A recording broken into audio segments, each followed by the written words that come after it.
इसमें किन आधार पर उन्होंने बोला था गठन होना चाहिए, तो 4 आधार पर याद रखिएगा। प्रशासनिक बोला था इन्होंने बोला था प्रशासनिक आधार होना चाहिए, दूसरा बोला था वित्तीय आधार होना चाहिए, तीसरा बोला था भौगोलिक आधार होना चाहिए। और आमरण अनशन पर जब बैठे तो कितने दिन तक बैठे थे, तो याद रखिएगा 56 दिनों तक ये अनशन पर रह गए थे। और 56 दिनों के बाद इनकी 15 दिसंबर 1952 ईस्वी में मृत्यु हो गई थी। 56 दिनों के बाद 15 दिसंबर, याद रखिएगा 15 दिसंबर 1952 ईस्वी में मृत्यु हो गई थी। तो याद रखेंगे कि जब हमारा देश आजाद हो रहा था तो उसमें कितनी रियासत थी, सब फैक्चुअल पार्ट है। तो याद रखिएगा 562 देशी रियासत थी, जिसमें से 559 देशी रियासतें स्वेच्छा से भारत में अपना विलय कर लिया था।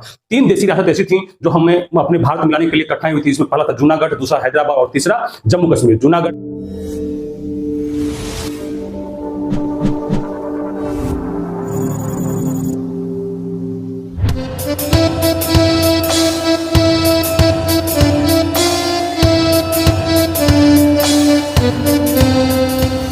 हेलो दोस्तों, कैसे हैं? मैं आरपी सर, आप सभी लोगों का डिस्कवरी आईएएस एकेडमी के यूट्यूब परिवार में हार्दिक स्वागत है। वंदन है क्रांतिकारी शिक्षक वाले। जैसा कि आप सभी लोग जानते हैं, चैप्टर 4 चल रहा है हम लोगों का, और जिसमें भारत राज्यों का संघ है। उसमें हम लोगों ने 2 वीडियो देख चुका है। आज हम लोग फिर एक नए तीसरे वीडियो की ओर आ रहे हैं। और अब मैं लास्ट वीडियो में ही बोल दिया था कि आज हम लोग पढ़ेंगे भाषाई आधार पर राज्यों का पुनर्गठन।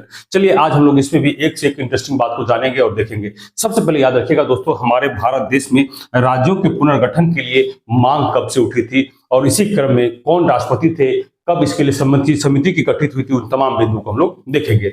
सबसे पहले दोस्तों याद रखिएगा कि राज्यों के पुनर्गठन के लिए तत्कालीन भारत के राष्ट्रपति डॉक्टर आरपी ने एक समिति का गठन किया था। तत्कालीन भारत के राष्ट्रपति डॉक्टर आरपी ने एक समिति का गठन किया था और उस समिति में 4 सदस्य थे। सबसे पहले याद रखेंगे उस समिति का गठन डॉक्टर आरपी ने कब किया था, तो याद रखिएगा 27 नवंबर 1947 को। याद रखिएगा दोस्तों, 27 नवंबर 1947 ईस्वी को डॉक्टर राजेंद्र प्रसाद ने भाषाई आधार पर भाषा आधार पर राज्य के पुनर्गठन के लिए 4 सदस्यीय कमेटी का गठन किया था, जिसका नाम क्या था, तो याद रखिएगा भाषाई प्रांतीय आयोग। याद रखिएगा दोस्तों, क्या नाम था उसका, भाषाई प्रांतीय आयोग। याद रखिएगा दोस्तों, इसका नाम क्या था, भाषाई प्रांतीय आयोग। अब सवाल उठता है, ये भाषाई प्रांतीय आयोग का जो गठन हुआ था, इसमें कितने मेंबर थे, तो याद रखिएगा दोस्तों, इसमें कुल मेंबरों की संख्या, सदस्यों की संख्या 4 थी। अब यहां से आगे बढ़ते हैं और सबसे पहले याद रखिएगा इसके अध्यक्ष कौन थे। याद रखिएगा इस समिति के जो अध्यक्ष थे दोस्तों, उसका नाम था एस.के. धर। भाषाई प्रांतीय आयोग का गठन किया गया था और इसी प्रांतीय आयोग का गठन हुआ और इसी के माध्यम से एस.के.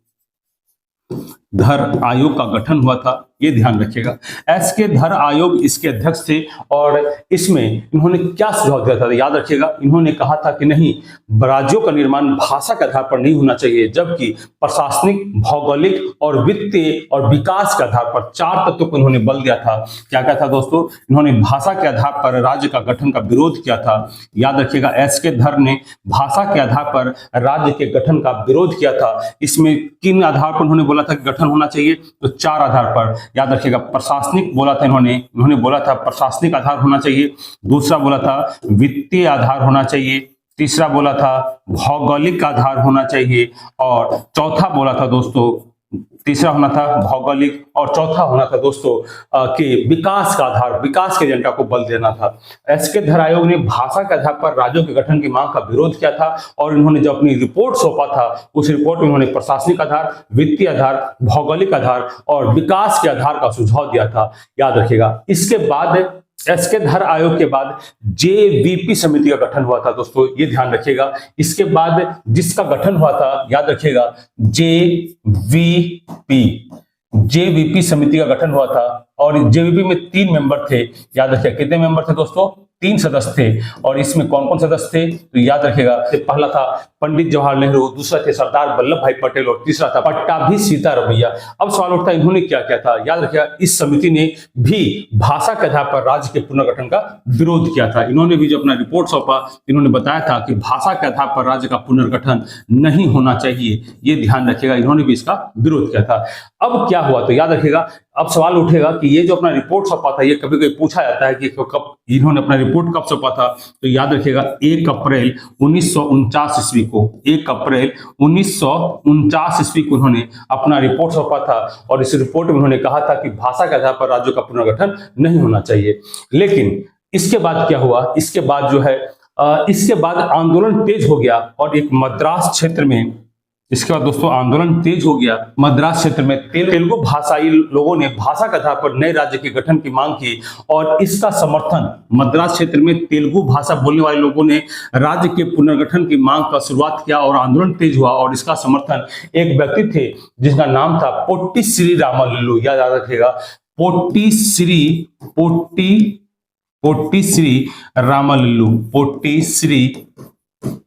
रामालुलु, ये ध्यान रखिएगा। पोट्टी श्री रामालुलु ने इस आंदोलन का समर्थन किया और इस आंदोलन के समर्थन में वो आमरण अनशन पर बैठ गए थे।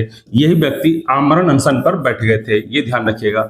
ये आमरण अनशन पर जब बैठे तो कितने दिन तक बैठे थे, तो याद रखिएगा 56 दिनों तक ये अनशन पर रह गए थे और 56 दिनों के बाद इनकी 15 दिसंबर 1952 ईस्वी में इनकी मृत्यु हो गई थी। 56 दिनों के बाद 15 दिसंबर, याद रखिएगा 15 दिसंबर 1952 ईस्वी में मृत्यु हो गई थी, जिससे आंदोलन दोस्तों काफी तेज हो गया और जिसका परिणाम ये हुआ कि तत्कालीन प्रधानमंत्री पंडित जवाहरलाल नेहरू ने तेलुगु भाषियों के लिए एक अलग राज्य आंध्र प्रदेश राज्य का गठन किया था दोस्तों, घोषणा की थी। इसीलिए याद रखिएगा कि आंध्र प्रदेश राज्य भाषाई आधार पर गठित होने वाला पहला रास्ता, ये प्रश्न पूछा भी जाता है, आंध्र प्रदेश भाषाई आधार पर गठित होने वाला पहला राज्य था, ये याद रखिएगा दोस्तों। अब सवाल उठता है आंध्र प्रदेश से राज्य प्रथम भाषा के आधार पर जो बना था वो कब बना था, तो वो भी ध्यान रखिएगा 1 अक्टूबर 1953 ईस्वी को बना था दोस्तों। कब हुआ था? 1 अक्टूबर 1953 ईस्वी को ये बना था। अब क्या हुआ इसके बाद, क्या भाषा के आधार पर नए राज्य की मांग जो होती वो बंद हो गई थी? याद रखिएगा इसका परिणाम क्या हुआ, इसका परिणाम यह नहीं हुआ कि भाषा के आधार पर नए राज्य की मांग रुक गई थी, जबकि ये हुआ कि भाषा के आधार पर नए राज्य के गठन होने के बाद अन्य भाषाई भाषियों की मांग और तेज हो गई और इस पर विचार के लिए पुनः राज्य पुनर्गठन आयोग का गठन किया गया था, याद रखिएगा। अब सवाल उठता है राज्य पुनर्गठन आयोग का जो गठन हुआ वो कब हुआ था, तो याद रखिएगा राज्य पुनर्गठन आयोग,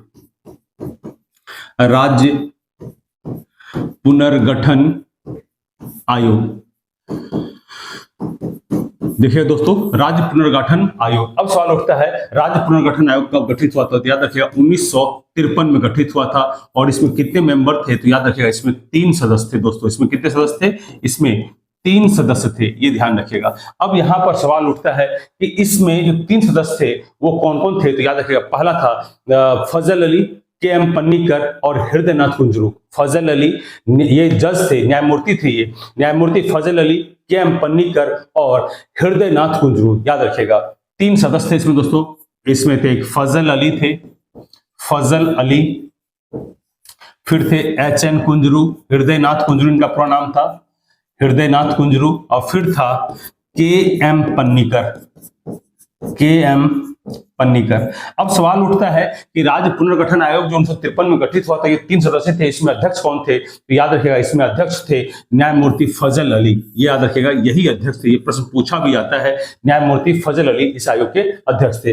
अब इसके बाद क्या हुआ, इस समिति ने अर्थात राज्य पुनर्गठन आयोग ने 1956 में एक अधिनियम पारित किया और इस अधिनियम के अनुसार इस अधिनियम पारित किया, इसने क्या पारित किया, 1956 में एक अधिनियम पारित किया, एक एक्ट पारित हुआ और एक संविधान में 7वां संशोधन किया गया दोस्तों। ये बहुत इंपॉर्टेंट है, ये ध्यान रखिएगा।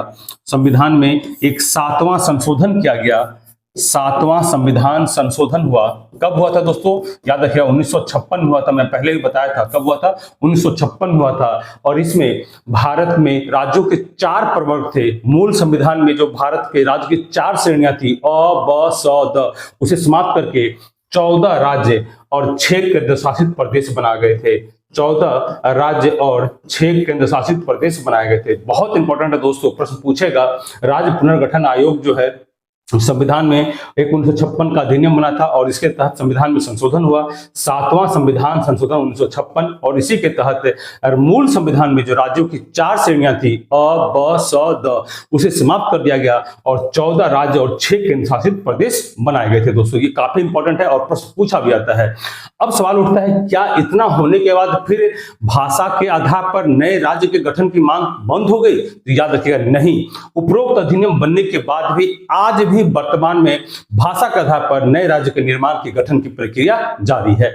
अब सवाल उठता है दोस्तों कि अब इसके बाद जो भी राज्य बने उसके लिए अलग अलग वर्ष हैं, अलग अलग अधिनियम है, वो आप लोग अन्य देख लीजिएगा या मैं उसका पीडीएफ डाल दूंगा। आप लोग हमारे टेलीग्राम चैनल के पेज पर आएंगे तो वहां पर मैं पीडीएफ डाल दूंगा और वहां पर मैं डाला भी हूँ बहुत सारा।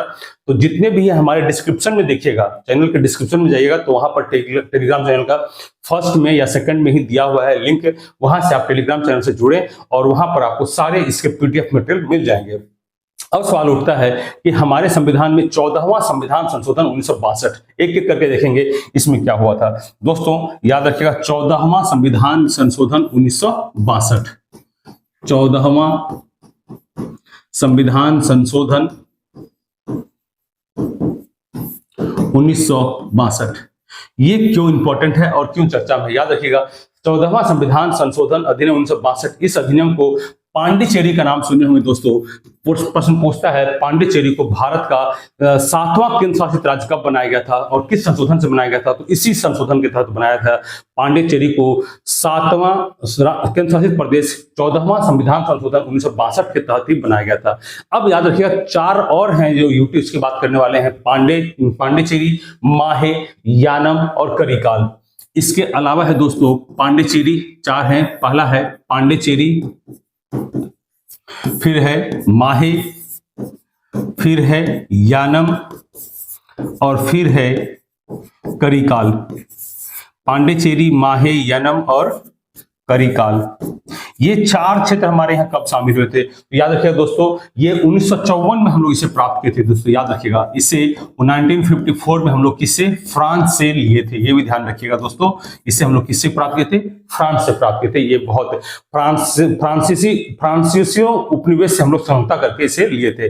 अब सवाल उठता है हम लोग 1961 में किसे प्राप्त किए थे? तो फिर हम लोग याद रखेंगे नेक्स्ट में। इसके अतिरिक्त हम लोग जो है दोस्तों, इसके अतिरिक्त हम लोग 1961 की बात कर रहे हैं। 1961 में गोवा, दमन द्वीप, 1961 में गोवा, दमन द्वीप को पुर्तगालियों से मुक्त कराया था और इसे 8वां संघ शासित प्रदेश बनाया गया था। यह भी ध्यान रखिएगा। और बाद में इसे अर्थात इसमें से गोवा को निकाल करके एक संविधान में संशोधन किया गया था, 56वां संविधान संशोधन 1987। याद रखिएगा 56वां संविधान संशोधन 1987 के बाद गोवा को 25वां राज्य बना दिया गया था। बहुत इंपॉर्टेंट है दोस्तों, याद रखिएगा। यानी गोवा हमारा पहले केंद्र शासित प्रदेश हुआ करता था, लेकिन 1961 में जब हम लोग इन्हें पुर्तगालियों से प्राप्त किया था। लेकिन याद रखिएगा 56वां संविधान संशोधन 1987, 56वां संविधान संशोधन 1987 के तहत हम लोग इसे पूर्ण राज्य का दर्जा दे दिए थे गोवा को। ये ध्यान रखिएगा। और इसे गोवा को पूर्ण राज्य देकर हम लोग इसको 25वां राज्य बना दिए गए थे। अब कुछ इंपॉर्टेंट है नाम, जैसे याद रखिएगा, जैसे मुझे याद है मैं एक एक करके बोलता हूं, आप लोग उसे लिख सकते हैं। अगर इसमें कोई त्रुटि हो तो आप लोग उसे मिला लीजिएगा। ये मुझे जो याद है, हो सकता है पढ़ाने के दौरान 1-2 गलत हो जाए तो याद रखिएगा। इसके बाद आता है दोस्तों गुजरात का नाम। गुजरात को हम लोग कब बनाए थे राज्य? तो ये ध्यान रखिएगा। गुजरात कुछ इंपॉर्टेंट राज्य है जिसके बारे में बता देता हूं, आप लोग उसको ध्यान रखिएगा। गुजरात हमारा कौवा राज्य बना था? तो याद रखिएगा 15वां, क्योंकि मैं उससे बताया था 7वां संविधान संशोधन 1956 के तहत 14 राज्य और 6 केंद्र शासित प्रदेश बने थे। अभी तो मैं कुछ केंद्र शासित प्रदेश का नाम बता दिया, अब बच रहा है कुछ स्टेट का। तो याद रखिएगा गुजरात हमारा 15वां राज्य बना था और ये 1960 में बना था। दोस्तों ये भी बहुत ध्यान रखिएगा, बहुत इंपॉर्टेंट है। नेक्स्ट हम लोग देखेंगे गुजरात के अलावा और कौन था? तो याद रखिएगा नागालैंड। नागालैंड हमारा 16वां राज्य बना था। नागालैंड जो है दोस्तों, ये हमारा कौन राज्य बना था? 16वां राज्य बना था। और नागालैंड 1962 में बना था। दोस्तों मैं पहले ही बोल दिया हूं, अगर कुछ वर्ष में त्रुटि हो तो इसे आप लोग माफ करने की कृपा करेंगे और उसे आप पुस्तकों या एनसीईआरटी के माध्यम से सही करेंगे। अब 3 राज्य देखिएगा, हिमाचल प्रदेश, मणिपुर, हिमाचल प्रदेश, मणिपुर, त्रिपुरा, ये 1971 में से राज्य का दर्जा दिया गया था। ये ध्यान रखिएगा। उसके बाद आइएगा हरियाणा। हरियाणा को HR में लिख देता हूं, हरियाणा 1966 में है शायद। दोस्तों याद रखिएगा, एक बार चेक कर लीजिएगा। हरियाणा 1966 में है। सिक्किम के बारे में हम लोग बात कर चुके हैं। मिजोरम के बारे में हम लोग बात करते हैं। मिजोरम जो है दोस्तों, मिजोरम जो है 1986 में 23वां राज्य बना था। दोस्तों याद रखिएगा, मिजोरम जो है दोस्तों 1986 में हमारे भारत का ये 23वां राज्य बना था। ये भी ध्यान रखिएगा। नेक्स्ट हम लोग इसी में आगे बढ़ते हैं, अरुणाचल प्रदेश। अरुणाचल प्रदेश जो है ना दोस्तों, वो 24वां राज्य बना था। अरुणाचल प्रदेश ये कौन राज्य बना था? 24वां राज्य बना था। और इसका वर्ष समथिंग जो याद है दोस्तों मुझे 1986 में बना था, ये भी एक बार चेक कर लीजिएगा, 1986 में बना था। ठीक है, अब आगे छत्तीसगढ़ है। 3 राज्य तो बिल्कुल याद होगा, छत्तीसगढ़, उत्तराखंड और झारखंड। छत्तीसगढ़ तो बिल्कुल इजी है, 26वां राज्य बना था 1 नवंबर 2000 को। उत्तराखंड 27वां राज्य बना था 9 नवंबर 2000 को। और झारखंड बना था 28वां राज्य 15 नवंबर 2000 को। और आंध्र प्रदेश बना था हमारा 1 जून या 2 जून 2013 या 14 है दोस्तों, उसे देख लीजिएगा। इसी कड़ी में दोस्तों हम लोग कुछ और बेसिक इंफॉर्मेशन देख लेते हैं दिल्ली के बारे में। 69वां संविधान संशोधन दिल्ली के लिए बहुत इंपॉर्टेंट है ये दोस्तों, ये याद रखिएगा। एक इंपॉर्टेंट है दोस्तों 69वां संविधान संशोधन। 69वां संविधान संशोधन ये किसके लिए दोस्तों? ये संशोधन दिल्ली के लिए हुआ था। याद रखिएगा, दिल्ली को हम लोग पहले दिल्ली ही बोलते थे, लेकिन इसे इस संघ शासित क्षेत्र को दिल्ली नाम बदल दिया गया था। ये कब हुआ था? याद रखिएगा, 69वां संविधान 1991 में हुआ था। और दिल्ली का नाम बदलकर इसे हम लोग क्या कर दिए थे? NCR कर दिए थे, नेशनल कैपिटल रीजन कर दिए थे दोस्तों, ये ध्यान रखिएगा। दिल्ली का नया नाम पड़ा था राष्ट्रीय राजधानी क्षेत्र। प्रश्न पूछेगा दिल्ली को नया नाम से हम लोग कब से जानते हैं, किस संशोधन के तहत से जानते हैं? 69वां संविधान संशोधन 1991, ये प्रश्न पूछा भी आता है। और दिल्ली को नया नाम NCR, नेशनल कैपिटल रीजन, राष्ट्रीय राजधानी क्षेत्र के नाम से जाना जाता है। अब याद रखिएगा दोस्तों, इसमें कौन अब संघ प्रदेश जो होते हैं, संघ शासित प्रदेश होते हैं, वहां शासन कौन करता है? तो याद रखिएगा दोस्तों, वहां प्रशासन जो है राष्ट्रपति महोदय करते हैं, ये ध्यान रखिएगा। अब सवाल उठता है, क्या हमारे भारत देश में भाषा के आधार पर जो बंटवारा हुआ है वो हाल में हमारे देश में आजादी से पहले, आजादी के बाद हुआ है? तो नहीं, आप गलत हैं दोस्तों। याद रखिएगा, हमारे अंग्रेज शासित भारत में, जब हम लोग अंग्रेज के गुलाम थे, तब से ही हमारे भारत में भाषा के आधार पर राज्य की टूटने की बात मांग हो चुकी थी। तो याद रखिएगा, वर्ष 1912 ईस्वी में अंग्रेज शासित भारत में सर्वप्रथम, बहुत इंपॉर्टेंट है दोस्तों, इसे भी याद रखिएगा, अंग्रेज शासित भारत में 1912 ईस्वी में भाषा के आधार पर 3 राज्य का गठन हुआ था। अंग्रेज शासित भारत में भाषा के आधार पर 3 राज्य का गठन हुआ था। वो 3 राज्य कौन कौन है दोस्तों? उसका नाम देखिएगा दोस्तों, वो 3 राज्य है। सबसे पहला याद रखिएगा बिहार, उड़ीसा और असम। बहुत इंपॉर्टेंट है दोस्तों, पहला याद रखिएगा बिहार, दूसरा है उड़ीसा एंड तीसरा है दोस्तों असम। ये बहुत इंपॉर्टेंट है दोस्तों, एकदम धराधर देखिएगा, बहुत मजा आ जाएगा। इसी कड़ी में हम लोग आगे बढ़ते हैं। अब हम लोग याद रखेंगे कि जब हमारा देश आजाद हो रहा था तो उसमें कितनी रियासत थी? सब फैक्चुअल पार्ट है। तो याद रखिएगा 562 देशी रियासत थी, जिसमें से 559 देशी रियासतें स्वेच्छा से भारत में अपना विलय कर लिया था।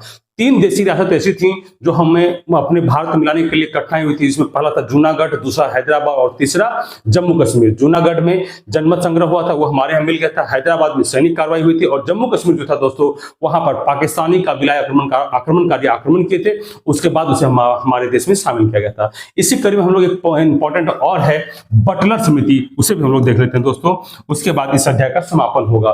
देखते हैं दोस्तों हम लोग बटलर समिति। बटलर समिति के बारे में दोस्तों आप लोग को जानकारी रखना चाहिए। प्रश्न पूछता है बटलर समिति का गठन कब हुआ था? तो याद रखिएगा 1927 ईस्वी में बटलर समिति का गठन हुआ था। प्रश्न पूछेगा बटलर समिति का उद्देश्य क्या है? प्रश्न पूछेगा दोस्तों कि बटलर, ये प्रश्न भी पूछा जाता है, बटलर समिति का गठन क्यों किया गया था? याद रखिएगा, बटलर समिति का गठन इसलिए किया गया था भारत सरकार और देशी रियासतों के बीच के संबंधों को जांच करने के लिए। बहुत इंपॉर्टेंट है, भारत सरकार और देशी रियासतों के बीच को जांच करने के लिए बटलर समिति का गठन हुआ था। आर्थिक और वित्तीय स्थिति में सुधार करने के उन्होंने सुझाव भी दिया था कि भारत सरकार और देशी रियासतों के बीच में क्या सुधार किया जाए? आर्थिक संबंध को सुधार किया जाए। दोस्तों इसी की तरह हम लोग आगे बढ़ते हैं और एक अंतिम टॉपिक और देख लेते हैं, अखिल भारतीय जन कॉन्फ्रेंस। बहुत इंपॉर्टेंट है दोस्तों, उसे भी हम लोग देखेंगे। अखिल भारतीय जन कॉन्फ्रेंस अगला है दोस्तों, अखिल भारतीय जन कॉन्फ्रेंस। बहुत इंपॉर्टेंट है दोस्तों, अखिल भारतीय जन कॉन्फ्रेंस। अखिल भारतीय जन कॉन्फ्रेंस सवाल पूछेगा अखिल भारतीय जन कॉन्फ्रेंस का स्थापना कब हुआ था? तो याद रखिएगा 1927 ईस्वी में हुआ था इसका गठन। 1927 ईस्वी में, दिसंबर 1927 ईस्वी में हुआ था, ये ध्यान रखिएगा। अब सवाल पूछेगा इसमें कितने रियासतों ने भाग लिया था? याद रखिएगा इसमें अखिल भारतीय जन कॉन्फ्रेंस में 700 से अधिक रियासतों ने भाग लिया था। ये भी बहुत इंपॉर्टेंट है, ये भी याद रखिएगा। इसे इससे पहले क्या कहते थे? अखिल भारतीय जन कॉन्फ्रेंस को पहले किस नाम से जानते थे? तो याद रखिएगा, इसे भारत प्रजा मंडल के नाम से जाना जाता था। इसे दोस्तों भारत प्रजा मंडल, इसे दोस्तों भारत प्रजा मंडल के भी नाम से हम लोग जानते थे। साथ ही साथ यह ध्यान रखना है कि अखिल भारतीय जन कॉन्फ्रेंस को अभी वर्तमान स्वरूप में 1927 में जो गठित हुआ था, इसी का यह स्वरूप है। दोस्तों ये वीडियो कैसा लगा, आप लोग इस वीडियो के बारे में कमेंट करके बताएं। इसी प्रकार इस अध्याय की समाप्ति होती है और हम लोग इसके आगे नेक्स्ट अध्याय मिलेंगे और वो अध्याय होगा नागरिकता का। तब तक के लिए जय हिंद, जय भारत, धन्यवाद।